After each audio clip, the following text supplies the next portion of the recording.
Howdy folks, Dreadshells here, and welcome back to World of Tanks. Today we are looking at a game that I had in my RU-251, the Tier 9 German scout tank. And we are on the Karelia map, Assault Defense. And Karelia is actually a map that I think has a lot of potential for being very successful in a scout. Either game mode, either Assault, Offense, Defense, or on Standard mode, provided that you get some intelligence and information about enemy deployment first before you decide where to be more proactive and aggressive with your positioning and your spotting and your shooting. But I'm showing you guys this game here today. A lot of people will show you games in their videos of, oh, look how awesome I did, or, you know, look at this great battle result. And a lot of the times that's because they made mostly good choices in the battle. Sometimes it means that they got really lucky, but they don't really point out any of their mistakes that they made in the battle, right? Because they want to look like they're doing really good. And I want to show you guys this battle today because this is an example of one of those games where I made some good choices, but I also made a decent number of bad choices, and I'm going to be pointing out both and showing you where the good choices paid off and where I just got lucky. So in traditional style, we are going to look at the team compositions first before we start the battle. So looking down the team list on both sides here, you know how if you've watched any of my previous analytical videos about team compositions, I don't really look at heavy tanks, tank destroyers, medium tanks, that kind of thing. What I look for in team compositions is I look for basic attributes of tanks, right? So I look for armor, mobility, view range, and firepower. And firepower, it comes in a wide variety of forms. It can come in rate of fire, it can come in alpha, it can come in burst damage with autoloaders. Penetration is another thing I think of when I'm looking at tanks. So even though for example, these tank destroyers down here, right, the tier 8 tank destroyers, they still have really good guns even though they're bottom tier, right? So they just have lower survivability because obviously no armor with the Scorpion and lower armor compared to the higher tier guns that they'll be facing, and lower hit points overall, so they can't afford to take many shots or they'll die very quickly. So as far as team compositions, what we're looking for here, there's actually quite a bit of firepower, right? There's a lot of firepower on both teams. They have really good guns with a lot of burst damage potential from just sitting on the ridge lines. Usually with this many tank destroyers, you'll find that a lot of them will camp in similar positions. So when you're spotting enemy tanks, you have the potential of getting an enemy tank volleyed, just if they're in the correct line of sight. There's not a ton of armor on either team. There's a moderate amount, I would say. About a third on each team has armor, so the E5, the Badger. 103 doesn't really have very good armor. It does okay versus lower tiers, but it doesn't have very good armor. Centurion's armor is okay if it's hold down. T34 is okay if it's hold down, but not awesome. Same with the enemy team, E100, 268, 705, and T54. And as far as vision and mobility is concerned, once again, it's about a third. So the bat chats on both sides. We got some medium, tier 9 medium on both sides. We have 2 scouts on each side, I believe, me and then T49, and then we have an EBRs on both sides here as well. And then we have 2 RD on each side. So actually, I prefer this kind of team composition, and I wish, maybe not so many tank destroyers, but I wish the matchmaking in World of Tanks was more like this, where it's more, it has nothing so much to do with the tiers as the tank rolls, right? So anyway, I know I'm rambling, and now that we've gone over the team compositions, let's just start the battle. But I just want to give you guys an inside perspective on what I look for when I'm looking at team compositions and where I'm deciding to go early in a battle, right? Now, I want to explain why I'm going to this position here first. This is actually a very conservative position that you can go to over here in E3 from the defending team on Karelia Assault. Normally, I'm a little bit more aggressive here in the middle. Now, I won't commit to go all the way across to here. You'll see that a lot of players in Scouts who play from the defending team on Karelia Assault will rush across the middle and try to get up underneath the defending ridge line here. There's nothing wrong with that concept. It's just the timing of when you're doing it. Usually at the beginning of the battle is a really, really bad time to do it because all the enemy tanks are still alive. And the reason that it's a bad idea is because the enemy is pushing up on both flanks, right? So they're pushing up, if you look up over here on the minimap, they're pushing up here in the northeast, and they're pushing over here in the southwest, right? So the reason that it's a bad idea is because when you drive over here into the middle and get underneath the enemy snipers, yeah, the enemy snipers can't shoot you, but you will have to engage directly any enemy tanks who are quick and mobile that also go over here to the middle. But it won't be a fair fight either because the enemy tanks that are coming over here on each side-to-side flank will be able to shoot you in the sides. So I personally do not usually go aggressively right underneath the enemy ridgeline at the beginning of the game, personally as a choice.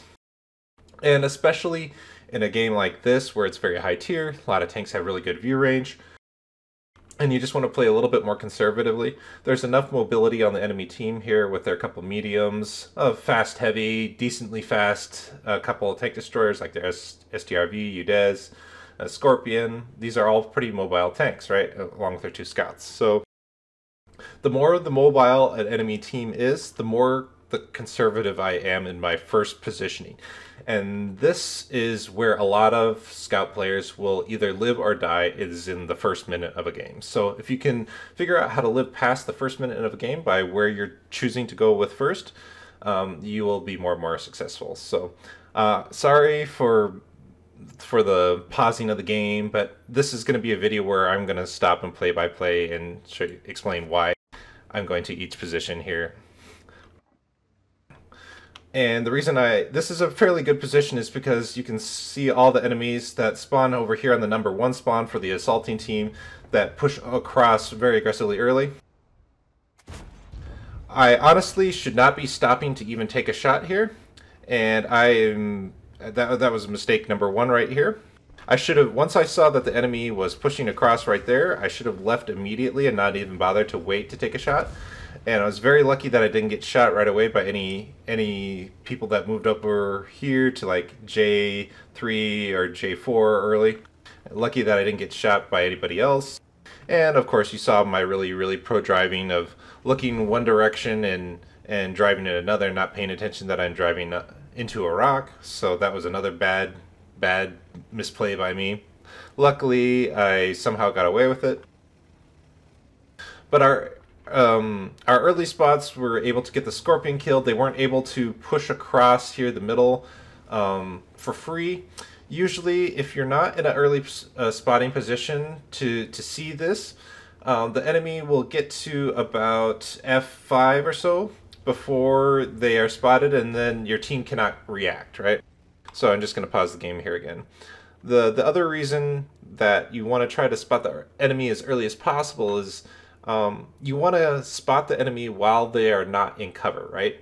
This is either hard cover behind rocks, buildings, whatever, or behind soft cover where they're not spottable anymore, right? You want to catch them out in the open when they're moving from one position to another, and where your team, and you want to be able to give your team enough time to react, right? A lot of times when people are scouting in certain situations, you're like, look at these tanks that I'm spotting, right? But you didn't spot them in the right timing, right? You always need to be aware of where your team is when you're spotting them, right? It's great that you can get an intelligence no matter what the situation is, but if you want your teammates to support you, do damage, keep you from getting pushed and overwhelmed for any particular situation, you need to be aware of where your support is, right? You're a team. This is a team game. And you need to work with your teammates to give them enough time to react. So the earlier that you can spot the enemy and give them time to shoot them, the better. Now over here, look at the tactical situation here. I'm the only one over here in the south, which is really bad. as far as our team deployment is concerned. This, in my particular opinion, is the key to winning Karelia Assault defense, is winning the southwest corner of the map. Yes, you will get artied if there's any arty, but I think it's a much easier flank to win than the northeast over here, where the M103 is and the T-34 is. There's nothing wrong with them being there. There needs to be someone to hold that position. But as far as being able to hold and still having the potential to push the enemy out, this is the better flank to do that in. And you don't want to give up the corners of the map. If you're the defending team, you don't want to camp too much, because otherwise what happens is the enemy gets all this map control. If you look on the mini map here, if you lose both corners, what ends up happening is they're able to squeeze you side to side, work you side to side until eventually you run out of tanks. So you can't control the middle if you don't control the corners, and they will just play the vision game and slowly whittle down all the tanks that are sniping back here. So if you're in a top tier heavy or a fairly high tier medium or whatever, I'd recommend going to this flank at least and stay as long as you can to support this flank, because this is a very key flank in Karelia Assault defense. But anyway, so I proxy spot this 5100, right? I have no intention of staying here indefinitely. I already know that I'm over here by myself, right? But I need to go over here to see what enemy tanks are coming over here. Now, keep in mind about timing, right? I've been talking about timing. I sat over here in E3 for a good 30 seconds to 45 seconds before I even started moving over here, right? So this means that I no longer have the advantage in the first peak of coming over here and being able to be in this position before the enemy tanks come over here and spot them safely and run away, right? So they are already here, or already getting here, right? So I can't go up further here and spot them aggressively like I normally can, because I came over here late.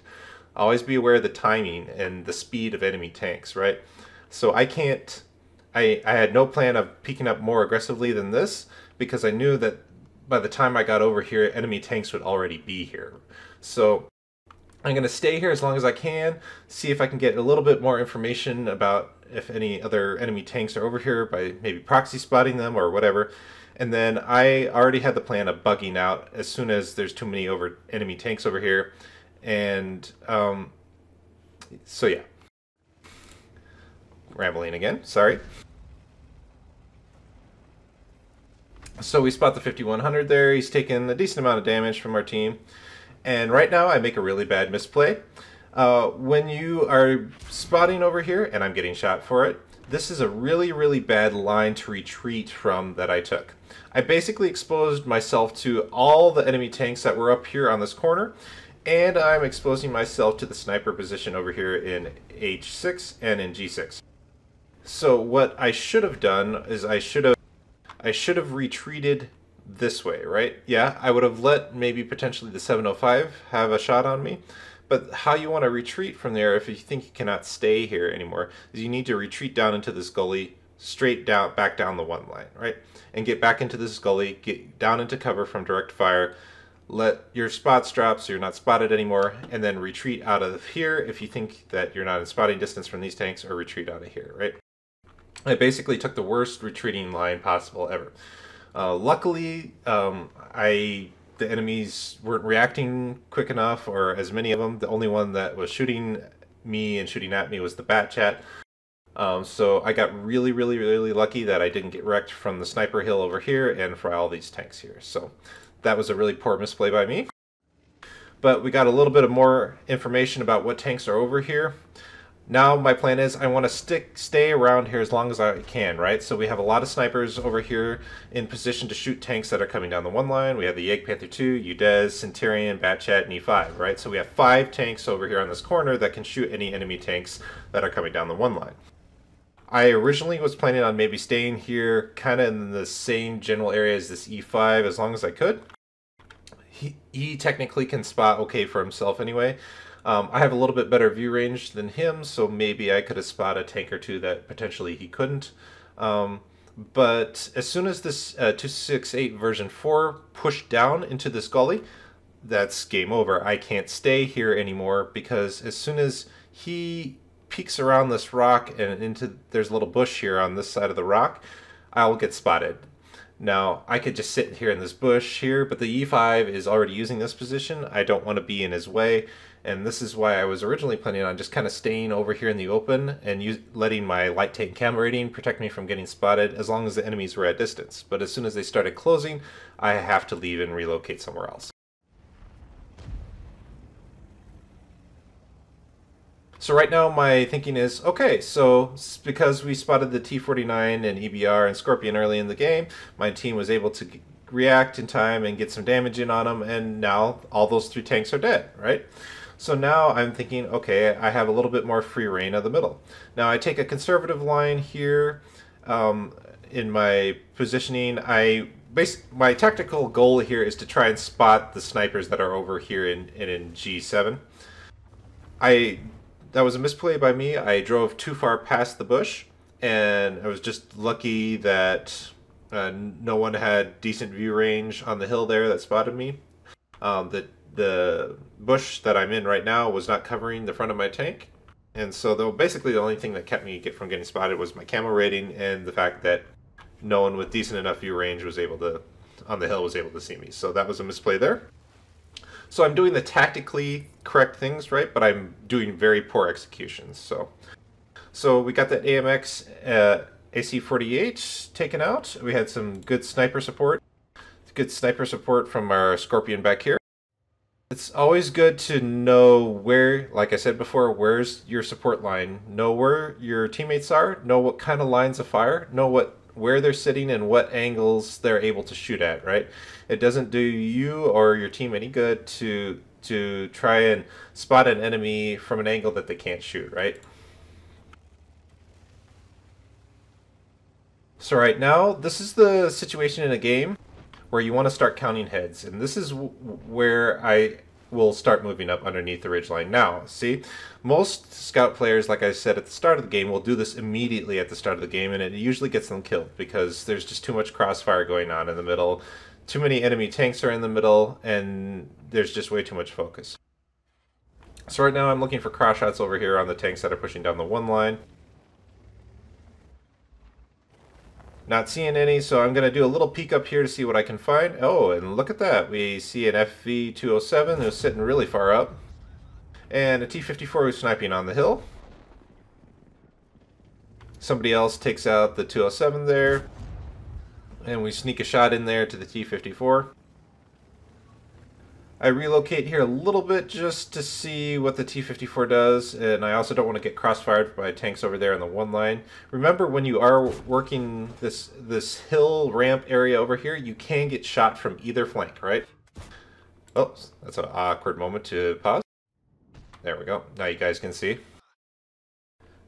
So when you're working this ramp on like the middle to late game on Karelia, you need to keep in mind that on assault, especially either on offense or defense, you can get spotted from either flank over here. You can get shot at from either flank over here, and that's just besides the tanks up here on the hill, right? You don't.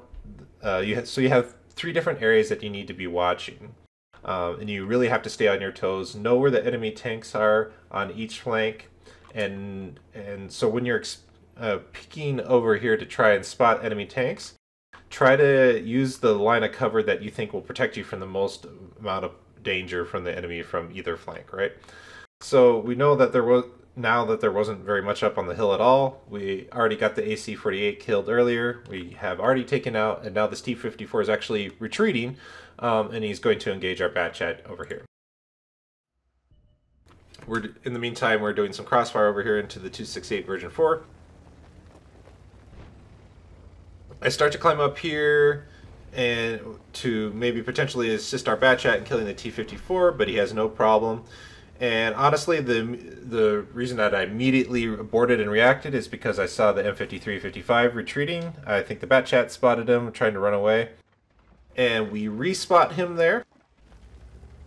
And this is mainly because I really hate Artie, and I think it's really bad for the game. And there we go. We got him taken out. And now this is cleanup mode. We've had this game won for, I would say, about 3 or 4 minutes for sure now. Basically, we did a decent job of early vision. Our team did a really good job of not overextending in any particular area as far as formation. They were able to support each other. It's fine if you want to push up aggressively to a flank, just make sure there's enough tanks together in a group that you can support each other. And now this is the area of the game where you can really start to take a good game and make it a great game. So we're able to push up and flank behind the 705 here. He can't really do anything about us because if he turns to engage us, he's giving his side to basically all of our friendly snipers over there. We get the 268 spotted there, who was sitting in a bush facing north.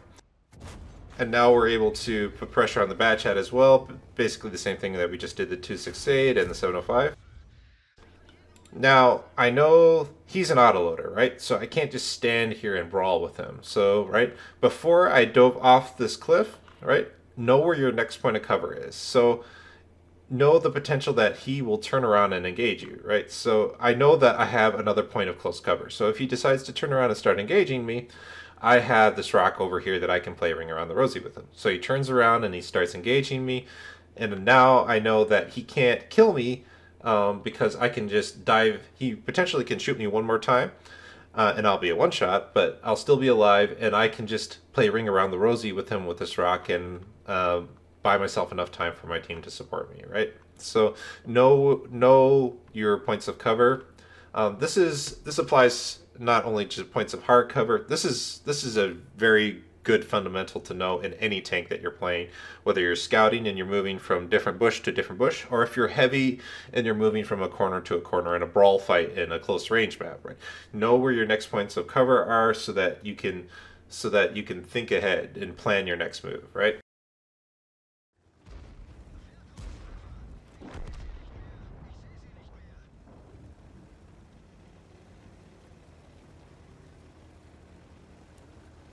And right now, all that we have to left to do is find the T-28 prototype, who has not been spotted the entire game.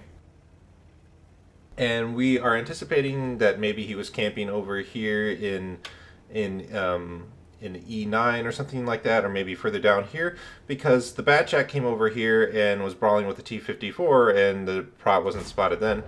So it looks like the T-28 prot, from wherever he was, came over here to the south flank. And we are able to sneak in a shot just before he sneaks around the corner here.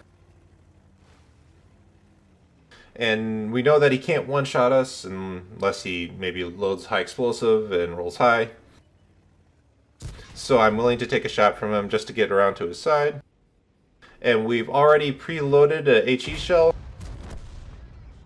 because the rear of American tanks in particular, like the American tank destroyers and the American heavy tanks and even the American medium tanks, have this really soft rear engine deck and just engine back plate on the hull that you can easily pen with high explosive if you can get the angle on it.